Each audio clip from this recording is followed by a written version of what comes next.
एक पुराना गांव कुसुमपुर। चारों तरफ खेत, टूटी कच्ची सड़कें और रात होते ही ऐसा सन्नाटा कि जैसे हर चीज किसी डरावनी शक्ति के अधीन हो। यहां गांव में कुछ दिनों से रात में लोग एक एक करके गायब हो रहे हैं और इन्हें कौन गायब कर रहा है ये कोई नहीं जानता।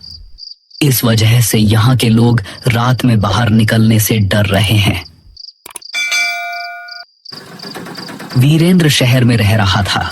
उसके पिता की हाल ही में मौत हुई थी और अब उसे अपने पुश्तैनी घर और जमीन के कागज पूरे करने के लिए कुसुमपुर लौटना पड़ रहा था। शाम का समय था। आकाश में हल्की धुंध थी और सड़कें लगभग अंधेरी। वीरेंद्र ऑटो में बैठा गांव की ओर बढ़ रहा था। ऑटो वाला चुपचाप ड्राइव कर रहा था। वीरेंद्र ने मजाक में कहा, भाई रात में तो काफी सुनसान रहता है यहाँ। ऑटो वाला बस एक ही बात बोल पाया, साहब कोशिश करना रात को बाहर मत जाना। रास्ता लंबा और धूंध से भरा था। वीरेंद्र ने बाहर झांक कर देखा तो उसे सड़क किनारे खड़े पेड़ और खेतों के बीच से गुजरती अजीब सी परछाइयां दिखाई दी। हल्की हवा से पेड़ों की शाखाएं जैसे फुसफुसा रही हों। वीरेंद्र ने खुद से कहा, बस शहर में रहकर ही अच्छा था। ऑटो धीरे धीरे गांव के मुख्य चौक पर पहुंचा। वहां का दृश्य वीरेंद्र को हैरान कर गया। पूरे गांव में सन्नाटा था। कोई दुकानदार नहीं, कोई आदमी नहीं। चौपाल खाली थी। कुत्ते भी अपनी जगहों पर भौंक रहे थे। वीरेंद्र ने ऑटो वाले से कहा, भैया आप जाओ। ऑटो वाला सिर हिलाकर चुपचाप वहां से चला गया।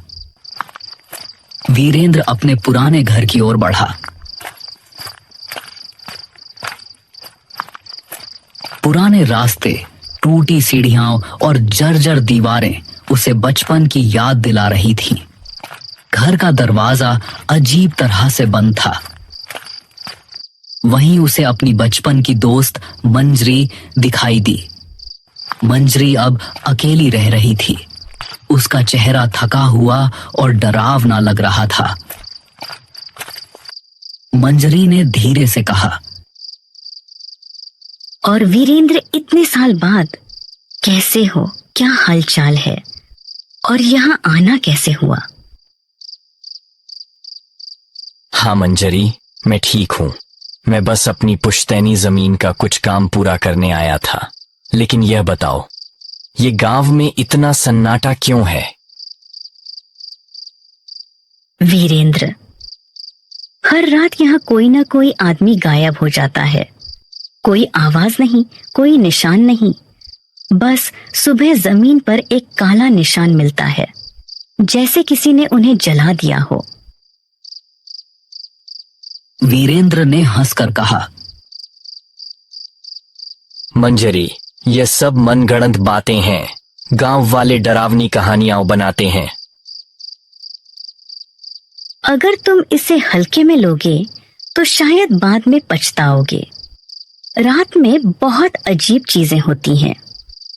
आवाजें, परछाइयां और कभी-कभी नाम पुकारने वाली आवाजें। वीरेंद्र ने उसे शांत करने की कोशिश की, लेकिन उसके मन में डर बैठ गया। वह जानता था कि रात अब शुरू हो चुकी है और गांव का सन्नाटा धीरे धीरे उसे अपने घेरे में ले रहा है। रात गहरी होने लगी। वीरेंद्र घर के पुराने कमरे में बैठा धुंध से ढकी खिड़कियों के बाहर झांक रहा था। हर खिड़की पर अजीब सी परछाइयां गुजर रही थीं। कभी हवा में फुसफुसाहटें, कभी दीवारों के पीछे किसी का नाम पुकारना। वीरेंद्र ने सोचा, यह सब अजीब है, लेकिन उसके पास समय कम था। वो डरते डरते सोया। अगले दिन जमीन और घर के कागज कंप्लीट करने थे।